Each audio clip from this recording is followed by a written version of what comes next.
Hi, and welcome to the latest Mount Vernon vlog. My name is Ethan, and I'm really excited for today's episode.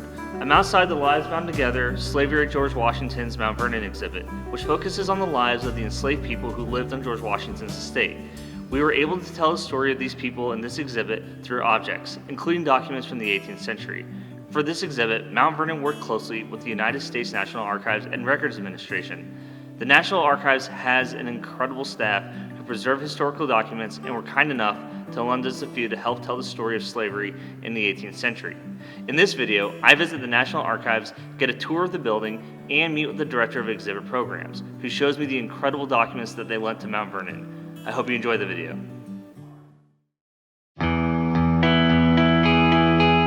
What most people come here to see is the rotunda for the Charters of Freedom, and that's right above us. You'll see the Declaration of Independence, the Constitution, and the Bill of Rights. The National Archives holds the permanently valuable records of the federal government.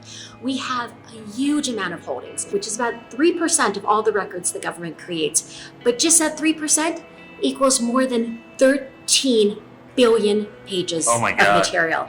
After taking a brief tour, Miriam brought me to an area that recreated the famous stacks that the National Archive is known for. We are in the Boeing Learning Center, and this is what we call the fake stack area. The National Archives, again, we're the nation's record keeper, and we hold the documents for the American people in our stacks. Each archives records facility has stacks where we preserve the records. They are temperature controlled, humidity controlled. They're in acid-free boxes and acid-free folders. These records are cared for and loved and protected so that they're preserved for future generations. We have top staff, we have chemists, we have historians, paper experts, parchment experts who all go over our original records and make sure that they're stable, do what they can to repair them, and make sure that if they can be on exhibit, if they can be shared with the public, if they need to be removed and restored. Now we're going to go behind the scenes into the conservation lab and meet some of those people responsible for taking care of our nation's treasures. We're here today looking at the inspection roll of Negroes, one of our most prized documents. It was compiled right after the Revolutionary War when Great Britain was removing its troops from the ports of New York and other U.S. ports. One of the things that had happened during the war was that the British offered freedom to any enslaved people who would come over to the British side. So there were thousands of slaves who did. And what was happening in New York was this negotiation between American officials and British officials to decide which of these enslaved people had come over to the British side prior to 1782, prior to the Treaty of Paris that ended the Revolutionary War. We can learn all sorts of things about African Americans who were enslaved at this time, who often were not listed in records by first and last name, age, anything like that. So this is one of the ways in which we can learn more about those people who were enslaved in America. So I think being able to attach a name, an age, a place, all of these things make this abstract notion of slavery more concrete and more personal for sure. Here we have an act from the Second Congress of the United States, and it's titled An Act Respecting Fugitives from Justice and Persons Escaping from the Service of Their Masters. What this act did was enforce part of the Constitution. Article 4 of the Constitution has a clause which says that you are under an obligation to return the fugitive slaves to their quote-unquote owners.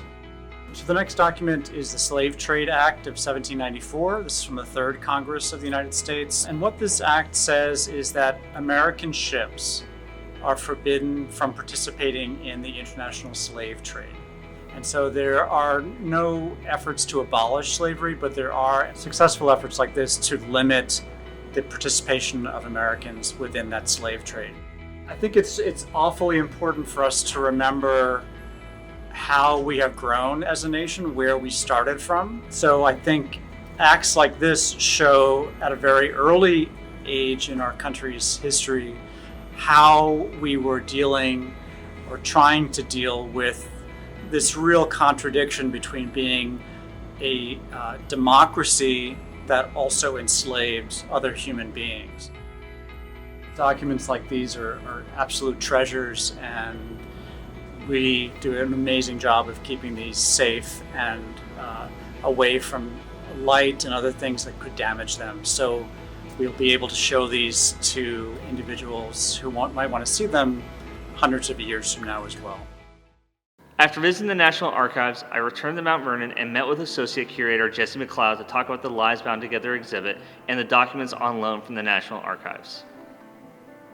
In researching this exhibition, we found just an enormous number of details about the daily lives of enslaved people on the estate, both what they were doing in terms of their daily labor, which they were forced to do for the Washingtons' benefit without pay, but also about their personal lives and how they managed to maintain the dignity of their lives in this system that really denied their humanity.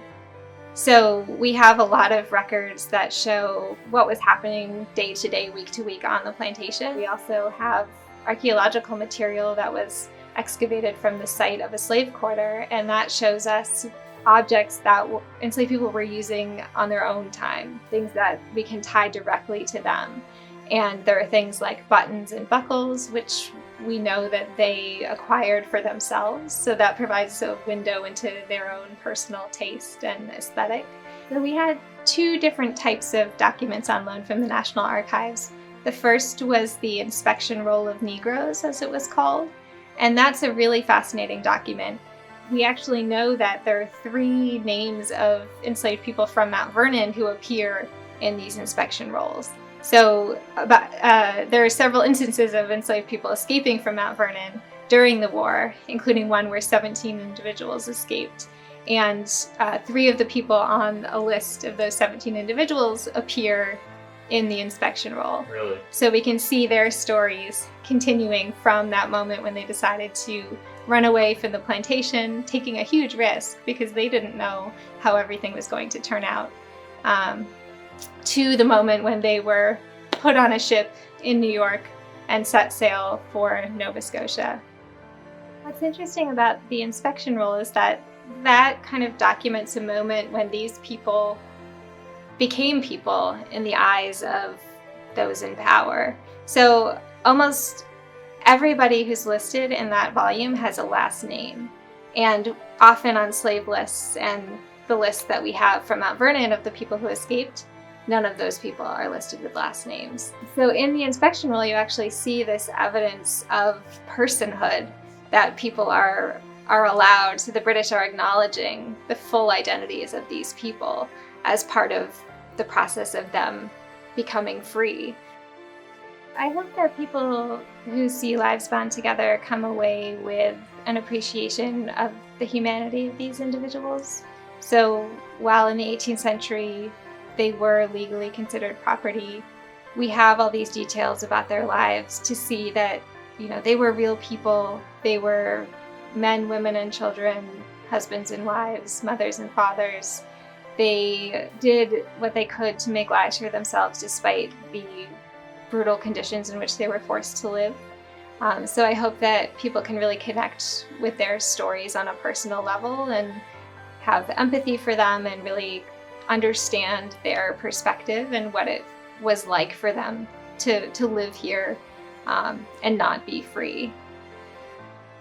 Thank you for watching, and I hope you learned a little bit about how we are telling the story of the enslaved individuals at Mount Vernon and George Washington's relationship with slavery.